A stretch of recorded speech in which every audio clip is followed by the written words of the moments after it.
Assalamualaikum warahmatullahi wabarakatuh. Halo teman-teman, selamat datang di video kami. Kali ini kita akan membahas salah satu konsep dasar fisika yang sangat penting, yaitu hukum Newton tentang gerak.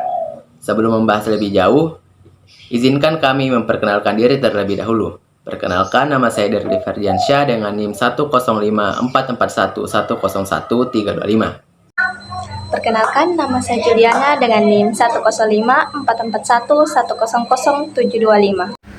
Perkenalkan, nama saya Utri dengan NIM 1054441100925. Perkenalkan, nama saya Uswatun Hasanah dengan NIM 1054441102325. Nah, setiap hari kita sebenarnya selalu berhubungan dengan hukum ini. Mulai dari saat kita berjalan, bersepeda, hingga melihat roket meluncur keluar angkasa. Tapi tahukah kamu, kenapa benda bisa bergerak, berhenti, atau berubah arah? Jawabannya ada pada 3 hukum Newton yang ditemukan oleh Isaac Newton. Mari kita bahas satu persatu.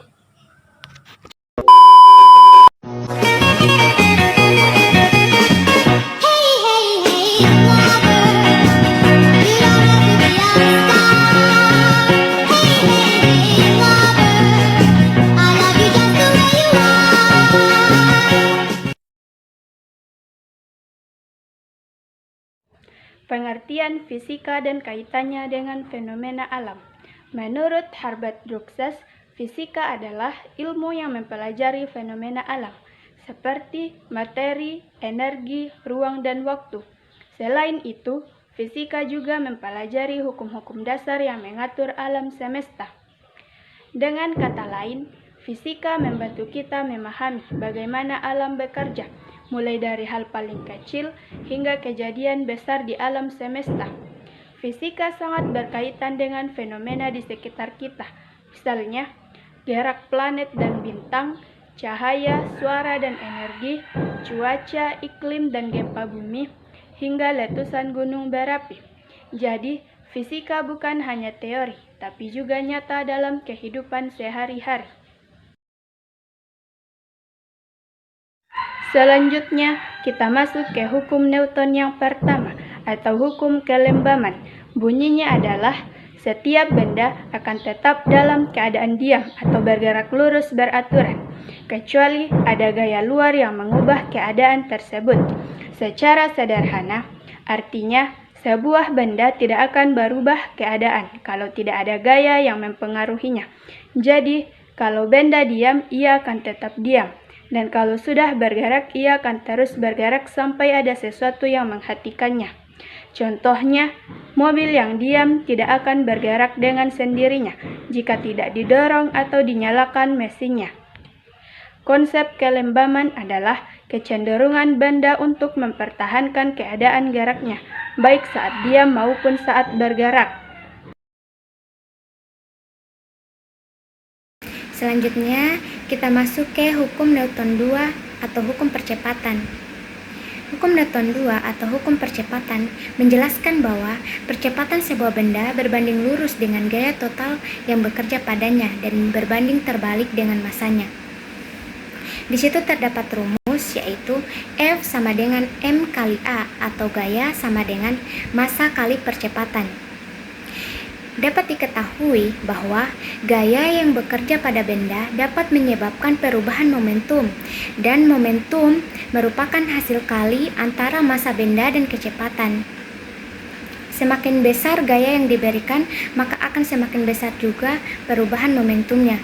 Contohnya, pada gambar di samping, di situ kita dapat melihat gerakan melempar bola. Ketika kita melempar bola, maka gaya yang akan kita berikan dapat mempengaruhi perubahan momentum. Semakin besar gaya yang diberikan, maka akan semakin besar juga perubahan momentum bolanya. Masuk ke hukum Newton 3 atau hukum aksi reaksi. Hukum Newton 3 atau hukum aksi reaksi menjelaskan bahwa untuk setiap aksi selalu ada reaksi yang sama besar dan berlawanan arah. Selanjutnya terdapat interaksi gaya antara dua benda, dapat kita ketahui melalui seperti ketika benda A memberikan gaya pada benda B, benda B juga akan memberikan gaya yang sama besar dan berlawanan arah pada benda A. Contohnya pada gambar di bawah, di situ terdapat seseorang mendorong tembok. Ketika kita mendorong tembok, maka tembok juga akan memberikan gaya reaksi yang sama, besar ke arah yang berlawanan. Ini berarti kita tidak dapat mendorong tembok tanpa mendapatkan reaksi dari tembok. Hubungan gaya dan momentum. Momentum atau yang disimbolkan dengan P adalah hasil kali massa dan kecepatan sebuah benda. Adapun rumusnya yaitu momentum sama dengan massa dikali kecepatan. Hukum Newton kedua bisa juga berkaitan dengan gaya dan momentum. Adapun rumusnya yaitu F sama dengan delta P per delta T. F itu adalah gaya dan delta adalah perubahan. Artinya, gaya total yang bekerja pada suatu benda akan menyebabkan perubahan momentum dalam beberapa waktu tertentu. Semakin besar gaya, maka semakin besar juga perubahan momentumnya. Contohnya adalah saat kita melepas anak panah dari busur. Ketika kita menarik tali busur, kita memberikan gaya. Nah, saat dilepaskan, gaya itu berubah menjadi momentum, dan anak panah melesat dengan kecepatan tinggi. Jadi, momentum ini menggambarkan seberapa besar dorongan yang dimiliki benda saat bergerak dan gaya yang diberikan bisa mengubah momentum tersebut. Prinsip aksi dan reaksi dalam interaksi benda. Gaya selalu muncul berpasangan. Artinya, jika benda A memberikan gaya pada benda B, maka benda B juga akan memberikan gaya balik kepada benda A. Gaya ini kita sebut sebagai gaya aksi dan gaya reaksi. Adapun ciri-cirinya yaitu sama besar, berlawanan arah, dan bekerja pada benda yang berbeda. Contohnya, roket saat meluncur. Ketika roket menyala, gas hasil pembakaran keluar ke bawah. Itulah gaya aksi.